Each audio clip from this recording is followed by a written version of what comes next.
A NASA satellite.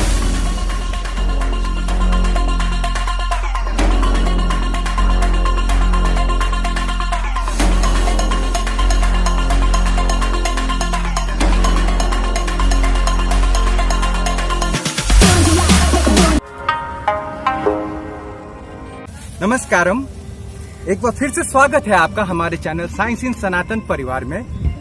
जैसा कि thumbnail से ही आप समझ गए होंगे कि आज हम आपसे चर्चा करने वाले हैं सेतु विज्ञान के बारे में। जी हाँ, जिसे हम ब्रिज साइंस भी कहते हैं। इस वीडियो को अंत तक देखना ना भूलें, क्योंकि आज हम खोलने वाले हैं आपकी बंद आंखें। जी हाँ, आपके वैज्ञानिक संस्कृति के लिए, जिसे आपने कभी जाना ही नहीं, अगर कुछ जाना तो सच में दिल से कभी माना ही। दोस्तों, आज हम आपको बताएंगे क्या है राम सेतु बनने का विज्ञान, क्यों है इसकी आकृति डिजाइन का इतना महत्व, और साथ ही साथ आपको ये भी बताएंगे यूट्यूब के इतिहास में पहली बार कि कैसे अमेरिका ने किया है use Ram Setu bridge design का अपने यहाँ द ग्रेट सॉल्ट लेक बनाने में। जी हाँ, बनाया है अमेरिका ने the great salt lake bridge इस ब्रिज डिजाइन से। तो आइए सबसे पहले जानते हैं राम सेतु बंधन और उसके आकार का विज्ञान। राम सेतु भारतीय सनातन संस्कृति के सेतु विज्ञान का जीवंत उदाहरण है। जी हाँ, ये वही विज्ञान है जो 7000 वर्षों से भी अधिक समय से सनातन सभ्यता का प्रमाण बनकर आज भी अडिग है। पिछले कई दशक से राम सेतु विश्व भर के शोधकर्ताओं के लिए रोचक विषय बना रहा है।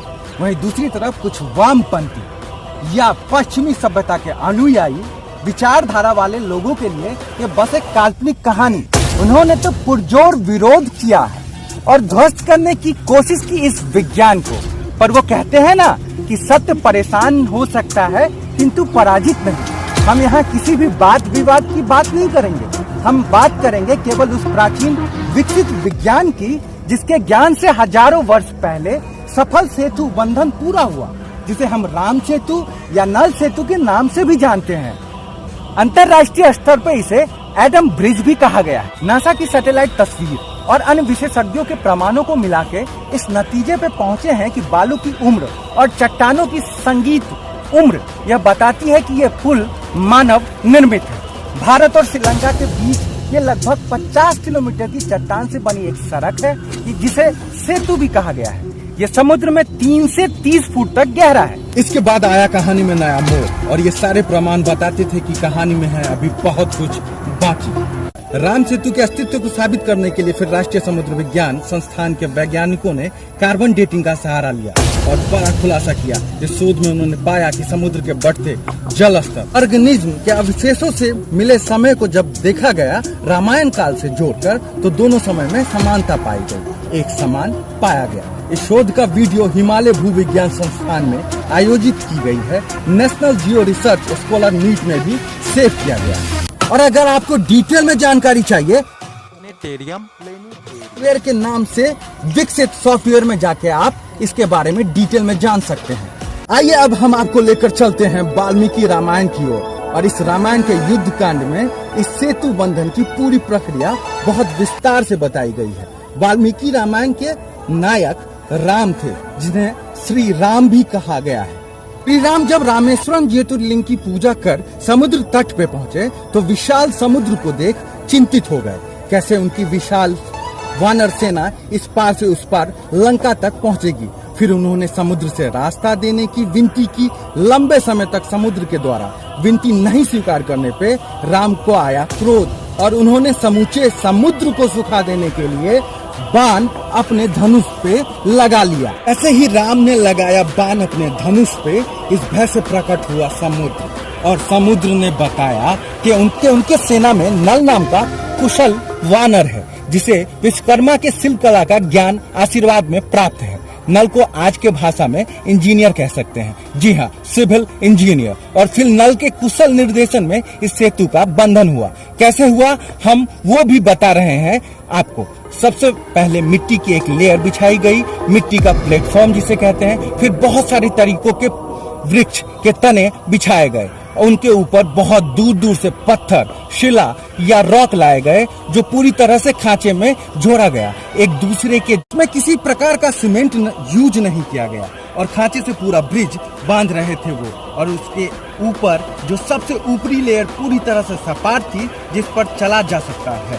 कुशल इंजीनियर नल की आज्ञा पर कुछ बानर रस्सी हाथ में लेकर आगे आगे चल रहे थे। इस तरीके से एक बहुत ही व्यवस्थित ये सेतु बनाया जा रहा था। अब सैटेलाइट के इमेज में इस सेतु को देखते हैं तो ये एक सीधी में दिखने वाली रेखा है, एक कर्व लेता है, नीचे जाता है और फिर श्रीलंका के मन्नार भी पहुंचते पहुंचते ऊपर उठ जाता है। ये एक बहुत कमाल की टेक्निकल कर्व डिजाइन थी जो उस समय विकसित हो चुकी थी। ये एक बहुत कमाल की टेक्निकल डिजाइन है जिसे हम जेड शेप कर्व या जिगजैग शेप कर्व भी समझ सकते हैं और इसी टेक्निक से शुरू होती है अमेरिका में बना the great salt lake bridge की कहानी। बात है 19th सेंचुरी की। अमेरिका में तब कई रेल कंपनीज में रेलवे ट्रैक बिछाकर खूब सारी ट्रेन चलाकर पैसे कमाने की होड़ मच गई। लेकिन पूर्वी अमेरिका को पश्चिमी अमेरिका से जोड़ते समय बीच में एक बेहद विशाल समुद्र जैसी ही झील है जिसका नाम है द ग्रेट सॉल्ट लेक। ये बड़े बड़े इंजीनियर्स के सामने बड़ी चुनौती थी कैसे इस झील के आर पार रेलवे ट्रैक बिछाया जाए। तत्कालीन वहाँ के इंजीनियर्स इसे हरकुलिन मतलब बेहद कठिन प्रोजेक्ट कहने लगे थे। नामुमकिन सा लगने वाले इस प्रोजेक्ट को अमेरिका के ही यूनियन पैसिफिक रेलवे की टीम कर रही थी। इस टीम में कुछ इंजीनियर थे जिन्होंने रामायण में समुद्र के बीच बने ब्रिज के बारे में अपने रिसर्च में पढ़ रखा था। उन्हें समुद्र सेतु के बारे में जानकारी थी। वो लोग भारत आए और राम सेतु का फिर से अध्ययन किया।